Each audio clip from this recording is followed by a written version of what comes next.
conteúdo animal.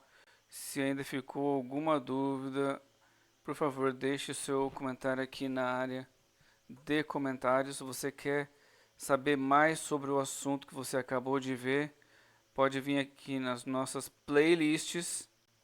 Então, escolhe o assunto que você quer ter mais informações. Vai ter vários vídeos sobre esse assunto. Aproveita para não perder mais nada.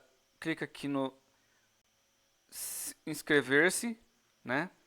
Se você gostou muito, se o vídeo foi útil, por favor, verifique os planos que nós temos do clube de membros. Seja membro. Nós temos vídeos todos os dias. Pelo menos dois. Um de manhã, uma gameplay, outro à tarde, um tutorial nerd, uma paisagem bonita. Durante o dia nós podemos ter shorts e lives sobre assuntos do dia a dia, o que está acontecendo naquele momento. Então, com o playlist você consegue ver quais os assuntos que nós abordamos. Nós falamos sobre, em resumo, né, tutoriais e gameplays durante o segunda a sexta.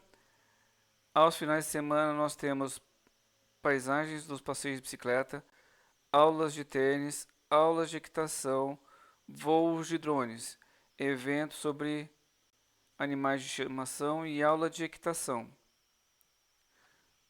Gostou do conteúdo? Compartilha com amigos que podem se interessar.